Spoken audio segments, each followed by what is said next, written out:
మీది డెఫినెట్గా అరుణమ్మ గారు, కృష్ణమోహన్ రెడ్డి గారు ఆన్సర్ చెప్పాల్సిందే. ఒకటే కుటుంబాన్ని ప్రజలు పదే పదే పదే గెలిపిస్తూ ఉంటే మీరు ఏం చేసిండ్రు? లిటరసీ రేటు లేదు, రోడ్లు లేవు, ఏమున్నది మరి? వ్యవసాయానికి నీళ్ళు ఇప్పుడిప్పుడు వస్తున్నాయి, అది కూడా తెలంగాణ వచ్చినాక అంతో కొంత వచ్చినాయి, పూర్తిగా రాలేదు. ఏమున్నది మరి? ఒక వ్యాపారం ఉన్నదా? ఒక ఉద్యోగం ఉన్నదా? అసలు 14 నుంచి 18 ఏళ్ళ పిల్లలు ఒక అధ్యయనం చెప్తున్నది గద్వాల జిల్లాలో మొత్తానికి మొత్తం గంజాయికి అలవాటు పడిపోయి బతుకులు నాశనం అయిపోతున్న పరిస్థితి ఉన్నది. ఎందుకు ఇట్లా? మీ కుటుంబాన్ని గెలిపించడమే పాపమా? ఏ పార్టీలైనా మీరే ఉంటారు. బీజేపీలో మీరే ఉంటారు, కాంగ్రెస్లో మీరే ఉంటారు, వైఎస్ఆర్సీపీలో మీరే ఉంటారు, బీఆర్ఎస్లో మీరే ఉంటారు, తెలుగుదేశంలో మీరే ఉంటారు. ఏ కండువా ఈ కండువా ఆ కండువా మారుస్తారు. ఏ కండువా లేకపోతే కలిసిపోయి ఎలక్షన్లు చేసుకొని అల్టిమేట్గా అతనో అల్లుడో ఎవరో ఒకరు గెలవాలి, ఇక్కడ రాజ్యాధికారం చేపట్టాలి. మంచిదే, సంతోషం. ప్రజాస్వామ్యంలో మీరు ఎన్నైనా చేయొచ్చు, మీ తెలివితోని గద్దెనెక్కొచ్చు. కానీ గద్దెనెక్కి ఏం బాధ్యత నిర్వహిస్తున్నారు మీరు?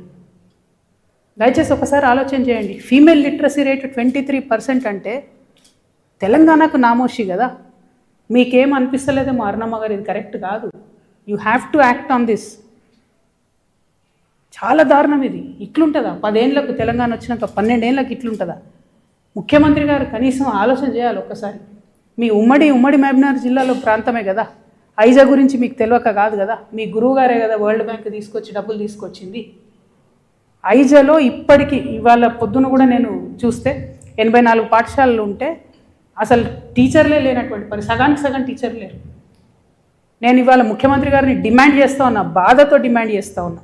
ముఖ్యమంత్రి గారు ఫీజు రియంబర్స్మెంట్ ఇవ్వని ప్రతిసారి నేను చెప్పిన, మీరు ఫీజు రియంబర్స్మెంట్ ఇవ్వకపోతే బాధపడేది స్కూళ్ళు మానేసేది, కాలేజీలు మానేసేది ఆడపిల్లలే. మీరు ఫీజు రియంబర్స్మెంట్ ఇవ్వకపోతే మగపోరాలను ఏదో ఒకటి చేసి ఇల్లమ్మో ఏదో ఒకటి చేసి చదివిస్తారు, ఆడపిల్లలు మాత్రం డ్రాప్ అవుట్ అవుతారు. అది నిన్న నేను ప్రత్యక్షంగా ఇక్కడ చూసిన. నేను ముఖ్యమంత్రి గారిని డిమాండ్ చేస్తున్నా, మీ మీద బాధ్యత ఉన్నది. ఇది మీ సొంత జిల్లా కాకపోయినా ఈ రాష్ట్రంలో ఒక భాగమై లిటరసీ లేనందుకు మీరు కంప్లీట్ గద్వాల స్కూల్ సిస్టమ్ని, మా కర్మకు మీరే విద్యాశాఖ మంత్రి కాబట్టి కంప్లీట్ గద్వాలలో ఉన్నటువంటి ఖాళీ ఉపాధ్యాయ పోస్టులను నింపాలి, అవసరమైనంత ఎక్కువ పాఠశాలలు పెట్టాలి. చాలా దారుణంగా ఉంది. 10వ తరగతిలో ఒక రిజల్ట్ వస్తుంది, ఇంటర్మీడియట్ పోయే వరకు మొత్తం పడిపోతుంది. 10వ తరగతిలో మాస్ కాపింగ్ చేస్తారట. ఇది మన బీహార్ నాకు అర్థమైతలేదు. సిగ్గు అనిపిస్తుంది వింటుంటే నాకు. ఏం చేయనికే మాస్ కాపింగ్ చేసి మీరు రిజల్ట్లు చూపించుకోవడానికి, కలెక్టర్లు ఫోటోలు దిగడానికి తప్పితే ఎందుకు పనికి వస్తుంది అది? ఇంటర్మీడియట్ పోగానే పిల్లలు ఆగమాగం ఎక్కడెక్కడ పోతాడు, చదువుకు పోయేది లేదు, ఉద్యోగానికి పోయేది లేదు.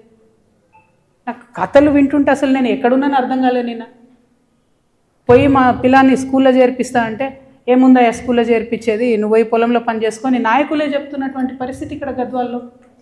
ఇంత అన్యాయం ఉంటుందా? చాలా దారుణంగా ఉంది లిటరసీ రేట్ అయితే. కేరళ ఒక పక్క 95% లిటరసీ రేట్తో ముందుకు పోతుంటే మనం మాత్రం ఇంకా 23% మహిళా లిటరసీ రేట్ అంటే చాలా